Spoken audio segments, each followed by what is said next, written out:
Sir Telangana ఆత్మ కేసీఆర్ని చంపేశారు. కేసీఆర్ చాలా పెద్ద మాట అండి ఇది. రేవంత్ రెడ్డి నిన్న మీట్ ది ప్రెస్లో మాట్లాడుతూ అసలు తెలంగాణ పితామహుడు, తెలంగాణ గాంధీ, తెలంగాణ అంతా తెలంగాణ అంటేనే కేసీఆర్ తెలంగాణ ఆత్మను చంపేశారు. ఇది ముఖ్యమంత్రి అన్న మాట. ఏ ఆకాంక్షలతో ఆశలతో వీటన్నిటితో తెలంగాణ తెచ్చుకున్నారో వాటి అన్నిటినీ కూడా ఆయన సిద్ధమేశారు. అవి చాలా వరకు నిజం కాలేదు.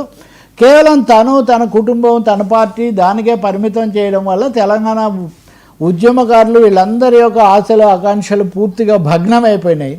ఇంకో మాట ఆయన చెప్పేది ఒక లాజిక్. ఇది ఇందాకట్లాగే నేను ఇందాక చెప్పింది ఏపీ లాజిక్ అయితే ఈ తెలంగాణ లాజిక్. రేవంత్ రెడ్డి ఏమంటున్నారంటే తెలంగాణ ప్రజలు లేదా తెలుగు ప్రజలు ఒక లాజిక్ అనుసరిస్తారు. 2004 నుంచి 14 వరకు కాంగ్రెస్ పార్టీకి అవకాశం ఇచ్చారు. 2014 నుంచి 2023 వరకు కేసీఆర్కి అవకాశం ఇచ్చారు. కాబట్టి ఇప్పుడు మాకు ఈ లెక్కన 2034 వరకు మాకు అవకాశం ఇస్తారు. ఇది 10 ఏళ్ళు వాళ్ళు అవకాశం ఇస్తుంటారు. ఈ 10 ఏళ్లలో మేము చేసిన కాంగ్రెస్ చేసిన అభివృద్ధి చాలా ఎక్కువ. అదంతా ఆయన తన ఖాతాలో వేసుకున్నారు. ఇప్పుడు చూస్తే వాళ్ళ పార్టీ అలా అయిపోయింది. చాలా అంశాల్లో ఈ అవినీతి వ్యవహారాలు ఇవన్నీ ఉన్నా కానీ బీజేపీ ఏమో విచారణ జరిపించడానికి సిద్ధపడడం లేదు అని చాలా తీవ్రమైన భాషలోనే ఆయన మాట్లాడారు.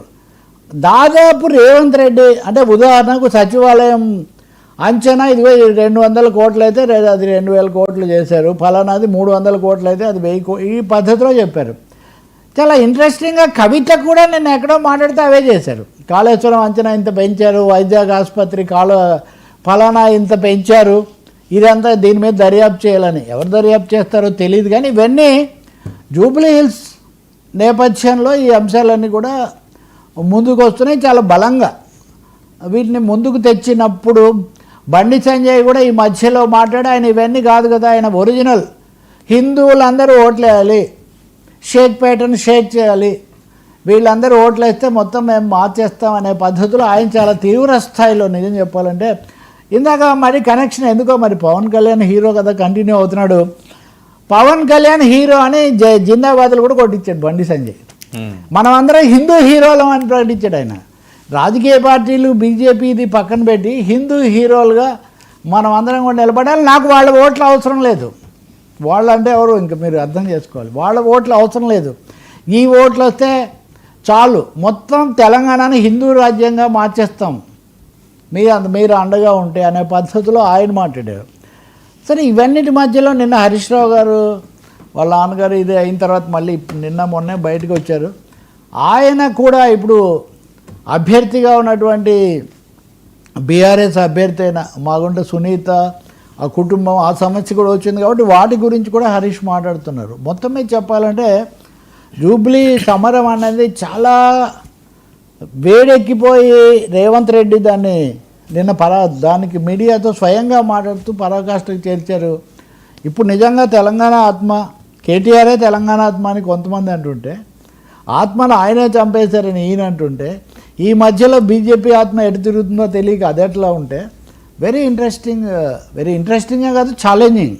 నేను ఇందాక వస్తూ ఇండియన్ ఎక్స్ప్రెస్లో ఈరోజు ఎడిటోరియల్ రాశారు జూబ్లీ హిల్స్ బై ఎలక్షన్ మీద జరగబోతున్నప్పుడే. వాళ్ళు చెప్తారు గెలిస్తే రేవంత్ రెడ్డికి ఇంకొంచెం ఊపు వస్తుంది, లేకపోతే కాంగ్రెస్లో తగాదాలు పెరుగుతాయి. బీఆర్ఎస్కు సంబంధించి ఇది ఎగ్జిస్టెన్స్ సమస్య. హైదరాబాద్ చేజారిపోయిందా లేదా కూడా ఇక్కడ తేలుతుంది. బీజేపీకి అంతగా స్టేక్స్ లేవు, వీళ్ళిద్దరి మధ్యలో ఏమన్నా చేయగలనా అని వాళ్ళు అంటున్నారని. కానీ అతి తీవ్రమైన భాషలో మటుకు ఘర్షణ జరుగుతోంది. దీనికి రాబోయే రోజు రేవంత్ రెడ్డి దాంట్లో ఇంకొక ఇంట్రెస్టింగ్ ఏమంటే చంద్రబాబు పేరు తీయలేదు ఆయన.